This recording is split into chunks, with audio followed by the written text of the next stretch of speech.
So to kind of set the stage here at Yorktown Battlefield, we'll talk a little bit about what happened prior to Yorktown and why it is that Cornwallis ended up here.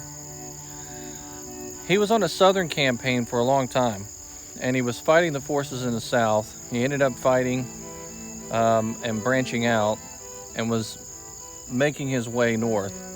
And he ends up fighting at Guilford Courthouse. Well, that fight at Guilford Courthouse ends up costing him nearly half of his army, according to the estimate by Charles O'Hare. The fight was in March of 1781, and after that fight was over with, he decided to take his army towards the coastline in North Carolina to refit it, to get more troops and more supplies. Now remember, before that fight took place, the army was burdened by the gear that it was carrying. So they'd actually burned a lot of the gear that they were carrying to make themselves lighter and to chase the rebel army around. So once the fight's over with, they refit their army and they start making their way north. Now he wants to take it to the north and go into Virginia and have a fight there. He ends up fighting with Marquis de Lafayette, and as he gets into Virginia, he's having his cat and mouse game going back and forth, chasing him around Virginia. And he nearly captures, at the time, Governor Thomas Jefferson. Once he gets to that point, he then receives orders to come out to this location here in Yorktown, well, really to find a coastal base, because Sir Henry Clinton had basically given him orders to establish that deep water base in order for the ships to come in and to attack from the coastlines. So he gets out here and he sets up his army and he starts building trenches around this area, and he finds his location here at Yorktown. And that's how Cornwallis actually ends up here and accidentally traps himself into this location, because he has no idea that the French Navy is about to join in on the rebel forces side and end up here at Chesapeake, right off the coastline, trapping him in by the water and by the land. So why this location? Why Yorktown, Virginia? Well, the primary reason is right over my shoulder here. We're looking at the waterway that's coming in, and if you track on off into this direction here, that right over there is the Chesapeake, and then it comes in from this way to here. The thought was the British Navy was going to get here and control the waters. So Cornwallis thought he had an upper hand, an advantage to be able to bring his ships over here, resupply his army quickly, and then continue this as a main base to fight in Virginia. The only problem was he had no idea that the French Navy was actually going to come here and end up right off the coast here in Chesapeake.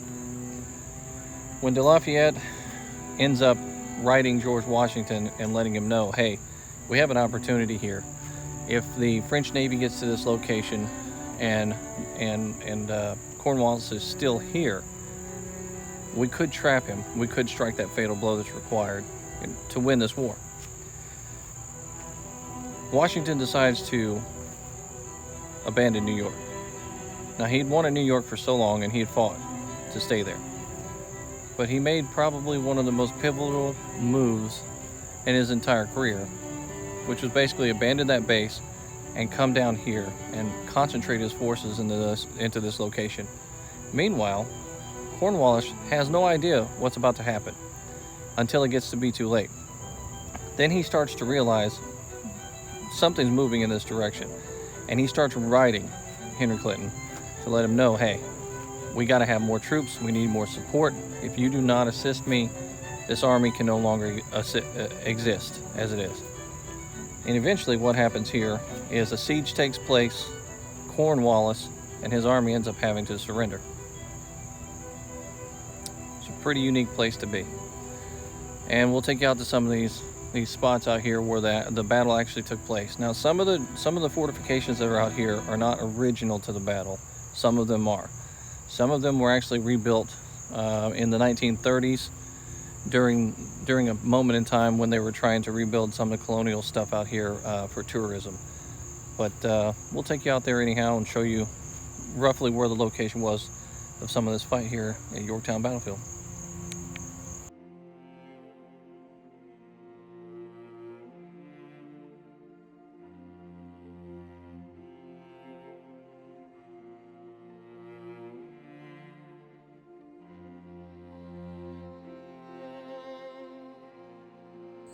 Now we can see here from this position just how close these earthworks were. So if you look off in the distance over there, right in that edge, you can see the earthworks sticking up from the ground. That was an American position, American and French position right over there. Off in this direction over here were some of the defendant readouts, forward advanced positions of the British location out here. And then all of this here is the earthworks that were constructed and are currently off limits because they're trying to rehab the earthworks. But all of that was British location. And so if you can imagine the actual town of Yorktown being the British base, Cornwallis's base location, and then the defense works wrapping around that area, because remember, this was a port. Yorktown itself was a major hub for transporting goods back and forth, putting them on ships and then getting them out to sea, and then bringing goods in from the sea. So this major location, this major port, is beneficial to anybody that controls it. If your army needs food and clothes and weapons and things like that, if you have ports, major ports up and down the East Coast, you can easily transport goods a lot faster than you can by horse and wagon over land. So leading up to this battle, we're looking at September 14th is about the time frame that the troops start to arrive in Williamsburg with George Washington and Rochambeau. Rochambeau and Washington actually make their way out here right around the 28th of September. And then on the 6th of October is the time frame where we get the first parallels being built by the colonists, the Americans, and the French at that time. And this was such an important moment in history that Washington himself, being the high general, the high command that he was, actually picked up a pickaxe and got into the trenches and started digging with his troops. Now, this wasn't just something that he did because they needed the extra man or because he was that type of guy that would pitch in and do all the work with the men. This isn't something that a general normally does because it's beneath the position of being a general. This is something that you do as a symbol to your men. Now remember, George Washington hasn't visited his home. He hasn't gone back home in the entirety, the 6 years that he's been with his men, constantly in the conflict. He's had his men go on leave. He's allowed them to take time off. He's allowed them to go back home. But he himself has been in the fight the entire time. He's risked the most, and he has been there with them. So as a symbol, a gesture of how important this is, not only to him, but to them and to the country, he picks that pickaxe up. And for a moment, he forgets what his position is, and he digs in. Well, his men see that, and they realize how important it is. And it makes them work awful hard to make this happen. And so sometimes, big leaders like that, they have to do things like that in order to prove a point. Washington proved that point here. And that was part of his genius of being a leader of that army. And he proved it here at Yorktown Battlefield. So just over my shoulder here is a great example of what was called the British inner works. This is the same type of defense work I was talking about earlier, where they basically use dirt and trees and branches and things like that to build this inner work around the actual town of Yorktown. There's a sign located out here that actually talks about 2,000 enslaved men were actually promised their freedom by the British if they would come here and build these defense works. Ironically, because of the defeat of the British here at Yorktown, those people would no longer be freed, because the United States would carry on slavery for a long time after that. It is assumed that the British would make good on their promise and would have freed those men, but it's history, so who really knows? At that time, there was a lot of terrible things going on in the world, and it wouldn't have surprised me if the British did not make good on that promise.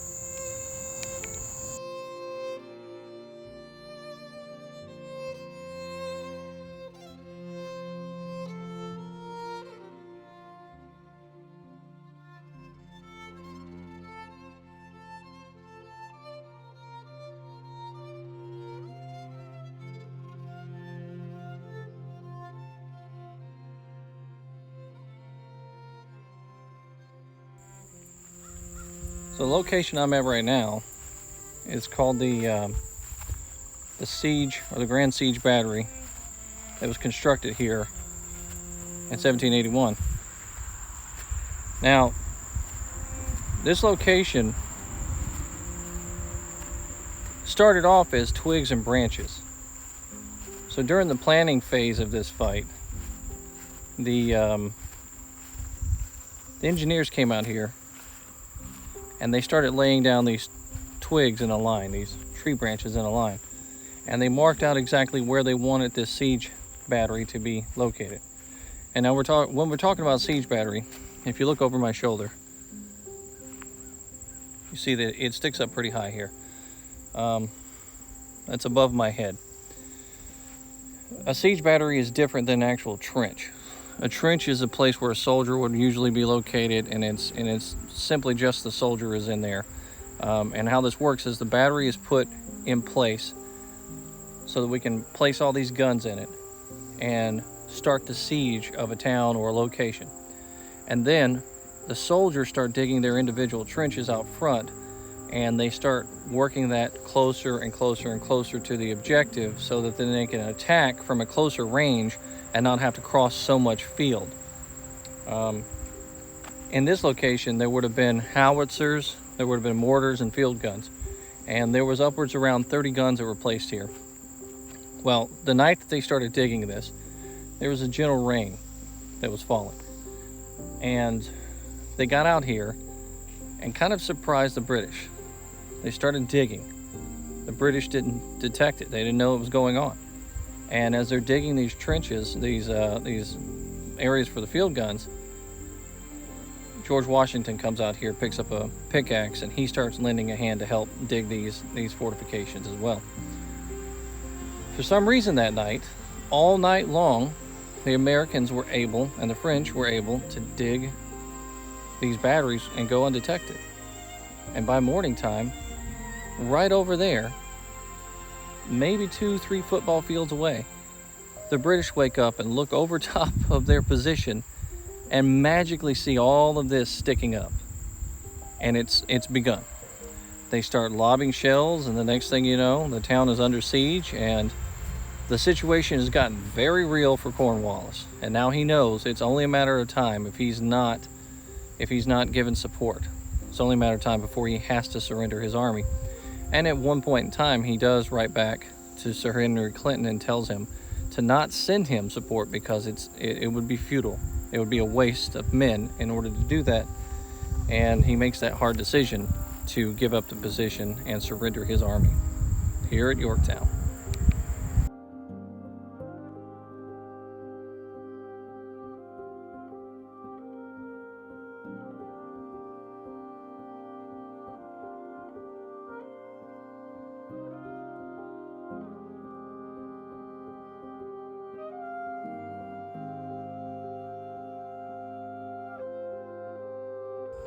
Just to throw a plug out there, if you've never been to this battlefield and you're coming out here, the American Battlefield Trust has a tour guide that takes you on a tour of the two different types of tours here at the battlefield, and there's also a tour of the town itself.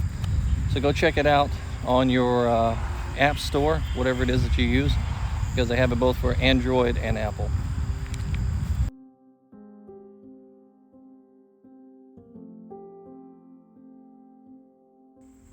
somewhere near this spot, George Washington and his soldiers stood here at the 2nd Allied siege line. And on October 19th, they watched as the British troops started to make their way in this direction for surrender. And if you want to talk about the way things were in those days, Cornwallis refused to come up here because he was sick. So he didn't come up here to surrender his army. He sent his second in command. His second in command came up here and mistakenly found Rochambeau, who then told him, "You are not to surrender to me. I'm not the Supreme Allied Commander. Go to George Washington." He goes to George Washington, who then says that he couldn't take his sword from the good hand, and sends him to his second in command, Major General Lincoln. And in about a mile and a half off in this direction over here, is where they send all of the British forces to stack their arms and surrender themselves. So, even after 6 very long, grueling years for George Washington, fighting place after place, suffering place after place, and then watching as the British army is approaching to surrender to him, he still knows the importance of this moment, and he knows what it means to have that second in command to come out here and surrender the entire army, while the commander, the actual general that's in charge of that army, still sits in a house right over in this direction, ill, and not willing to come out here to surrender his army and be with his men. So you can kind of say maybe it was a symbolic gesture that he made when he sent him over to Lincoln to surrender in that field. Otherwise, Cornwallis's sword may have been accepted by George Washington, and those soldiers may have been allowed to lay down their weapons and surrender right here on this field instead of the selected position a mile and a half in that direction. And just a couple of days after the first siege line is built, the second siege line is put in here, and they're starting to work their way, inch their way closer to Yorktown. And so we're going to take you over to the second siege line and give you a look at that.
As I'm walking out to readouts 9 and 10 here, I just want to take a moment to talk about the gravity of this situation. This country is ruled by Great Britain. It has a king. It has a government already in place and put there by that king. It's been used to be in this way for a long time. They wanted to get out from underneath that king. They wanted to create their own government. They wanted to govern themselves and create their own country, but they'd never done it before. So this is all new. Once this battle's over with and the war is won, then starts the process of creating something new. A new country, a new government, and General George Washington becomes the first president of the United States of America, which is something completely new. He knows how to govern an army, but he's never governed a country before. So he has to basically learn on the job as it goes, with a lot of good leaders that are helping him along beside him, such as Thomas Jefferson. So the weight of this position where we're at in Yorktown is real heavy. This is a very serious situation, far more serious than anything else that's happened in the revolution so far. And if the victory happens here, there's a chance that this country gets to take off. There's a chance that the colonies get to govern themselves, and Great Britain goes back home across that water. And it happens. Cornwallis surrenders, and George Washington and the French become the victors here at Yorktown. So this may or may not be the exact location where the redoubt was, because this was constructed in the 1930s. But it's roughly the same size, roughly the same build. There are some modernized things to it to kind of make it look aggressive and to keep it in place. But this is what it would have looked like on the inside, except for the grass wouldn't have been tall. It would have been probably all dirt. The confusion that happened here, though, was because it was nighttime, the Germans were wearing uniforms that looked a lot alike. The Germans on the Allied side and the Germans that were in here with the French and with the English. So the two forces that were opposing each other were probably also attacking some of their own. They didn't know it because it's nighttime. Now, thanks to the American Civil War, when we think of battles and fights and contests against each other, we think of forces opposing each other in the numbers of 30,000, 40,000, 115,000. We think of forts having numbers of 300, 400, sometimes up to 1,000 men inside. This position directly behind me here would have had about roughly 120 soldiers inside defending it, so that when the Allied forces attacked it, the fight here isn't quite as large as what you would see with some of the reenactments with the larger forces for the American Civil War. We're talking smaller amounts of men.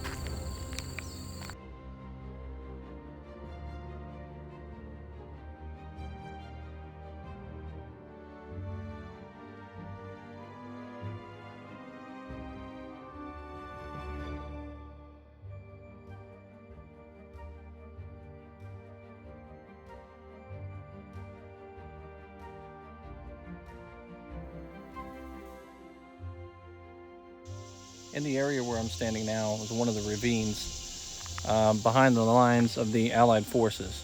Now, out in this area here, you would have seen laborers hard at work, soldiers hard at work,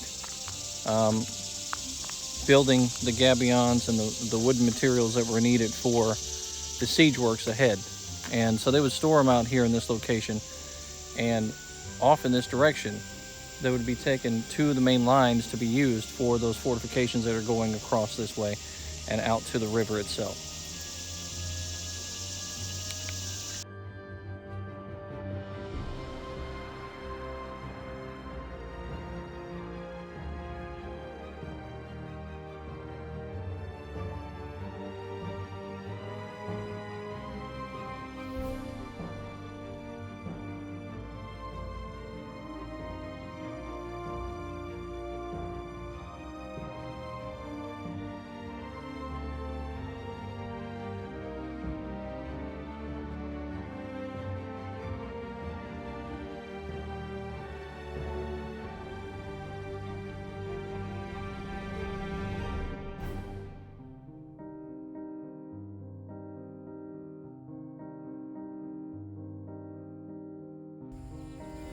I'm out here at a family graveyard at the Moore House.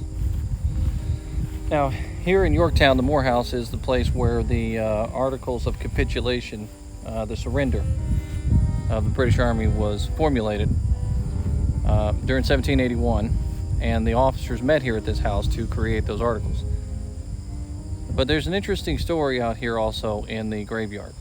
A man by the name of John Turner is buried out here, and his relation to the Moore family I'm not sure of. But John Turner got himself caught up October 13th, 1781. He was a local merchant, and he decided he wanted to see what war was like. So he hung out, was watching the battle, was a looky-loo of sorts, according to what I've read, and he got himself injured pretty bad. He is buried right there. There is a poem on his stone that his wife wrote for him. His wife's name was Clara, and she actually tried to nurse him back to health here in the second story of the Moore house. Unfortunately for him, he didn't make it. He died. And there are stories that there are ghosts on the second floor of this house. And then one of those ghosts is Clara, still grieving her husband's loss. So that's a pretty crazy story there here for Yorktown. Whether or not you believe in ghosts, it's a whole nother thing.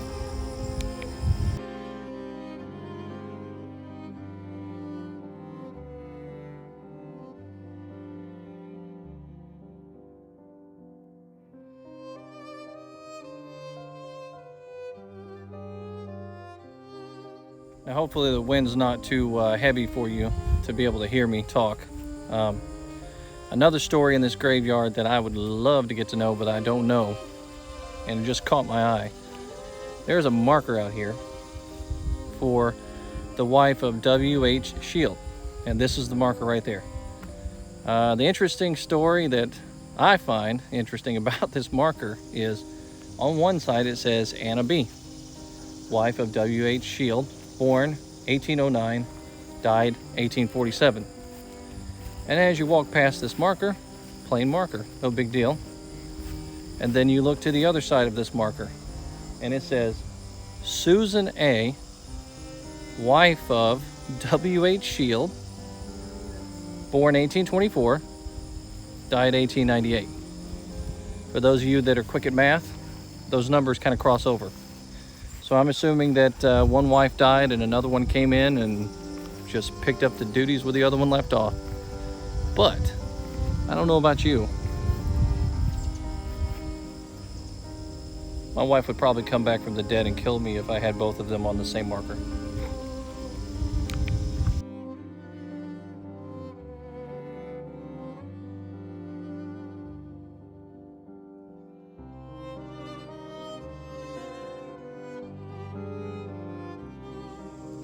This is the Moore house. And in 1781, there had to be a place selected for the officers to meet and create the articles of surrender here at Yorktown. This house became that place. On either side, there were two officers selected to come to this house, sit down and discuss surrender. One of the things that was talked about here during the surrender was that the full honors of surrender for an army would not be given to the British. The Americans still remembered what happened in Charleston. And two things that stuck during this agreement here for the capitulation was that the flags would be cased and that the band itself would not be allowed to play American and French music, that it would have to play British tunes. So the army, the great British army that dominated the world, would have to surrender without full military honors. And that happened here. The conversation took place here in this house. Now, during the American Civil War, there was another siege that took place around here. Another siege of the Yorktown, except it was the Union Army versus the Confederate Army. This house still existed at that time, but the boards on this house were ripped off and used for firewood by the armies that were surrounding the area. So 150 years later, this house was pretty much in really bad shape. It was dilapidated. So the National Park Service came together and started work on this house, and within a couple of years, the house was back up to speed and looking similar to what it looked like during the Revolutionary War days. And here it sits today, and you can come out here and visit it and walk around the grounds and check it out for yourself here at Yorktown.